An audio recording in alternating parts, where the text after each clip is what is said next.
So I didn't exactly expect to get drafted because I figure scouting grounds, you're looking for newer players. I don't know if I'm the oldest player here, but I'm definitely one of the oldest players here. I still think like I felt very competitive the whole weekend with everybody, the whole week actually with everybody. I still felt like I played better, but I can see, I'm realistic. I can see where more orgs are coming from, where you want to get the newer players, right? They might see more upside in those players. Maybe some feel like I've had my shot. So, in my approach, I'm very understanding, but I'm shocked that like a team like CLG especially is saying like, okay, I'm down to take a shot on Nintendo. Let's go. I honestly couldn't have asked for a better experience all week. Again, I didn't know what I was expecting coming in, but first of all, just like Zix and Plop were amazing coaches, as well as some of the CLG players helped us out all week as well. I just I cannot wait to work with them. It's just hitting me like, wow, I get to keep working with them now. That's crazy.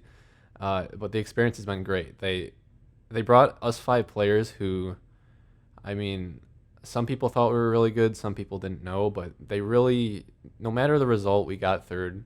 By the end of the week, we were playing like a team, and that was awesome. It was a really satisfying week, and I'm so happy with it. And only CLG I feel could have made that happen.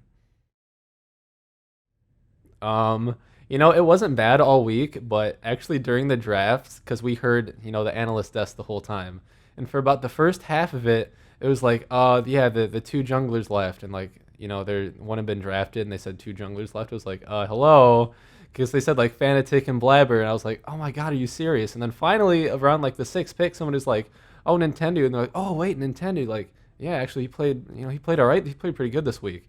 So it was like the whole old man thing. They kept preaching the young thing. It didn't really hit me until like the draft started and they kept talking about that, but it wasn't too bad. So after I played promotion relegation with Fusion, that was in the middle of season five, which would have been in 2015, which is almost 3 years ago. And in those 3 years since, I had moved back home. I had gotten my health under control. Some people might know I was dealing with epilepsy. I'm on medication for that. I haven't had a seizure in 2 years. Thank God. And I just been going to school, and I was working for since last summer up until I quit the job a little bit before scouting grounds. And I think it's a good call that I did because now I'm with CLG. I think a lot of things did. It's kind of hard to point to one thing. Being away from it really sucked, and watching as a spectator, it was nice, but it was like, man, that was me at one point. And I'm like, wait, I still have the opportunity to do this. I still played League of Legends. It's not like I quit the game. And I felt like I was still very talented and, making progress as a player even still. And eventually, about last summer, it's kind of funny that Scouting Grounds kind of brought this all together because I saw the opportunity of Scouting Grounds. And the way it worked out was if you hadn't played competitive in a year, well, I hadn't played competitive in over two, I had the opportunity to go. So I said, you know what, if I can make that, let's give this another shot. And well, here I am. So I think it's incredible that Riot's putting this on because you see a lot of these players in solo queue, you draw your conclusions about them, but you really don't know how they interact in a team environment. And I think really that's what's important for growth. You can take players who aren't so great in solo queue, and I mean they make fantastic teammates and make fantastic decisions when it comes to organized team play. It's not like the top players NA on the solo queue ladder, 1, 2, 3, 4, 5, is the best team in North America. Obviously skill matters and being high on the ladder matters because it means you're good at the game.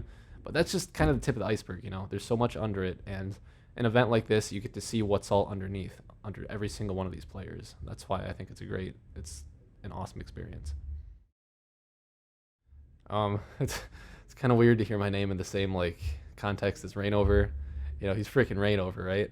So, I mean, obviously, I bring a lot of experience in terms of I've been around the scene a while, and I feel like I know what it takes to be a leader, and I'm hoping to step in a position of leadership, probably for the academy team, is what I'm assuming. I don't know anything yet. I just got drafted, but if I had to guess, or I would really like to take in a role of leadership because that's what I'm really striving for at this return. Is I want to be a leader. I'm obviously a veteran presence, and it's time to show it. Perfect. Is there anything you want to talk about? Thank you so much, CLG, for drafting me. I guess I didn't expect any of this at all. This is crazy. And Scouting Grounds was a blast, and I guess I really have Riot to thank for all this for putting this on. For more league interviews and analysis, subscribe to our channel. You can also find stats, discussions, and more on our website and mobile app at blitzesports.com.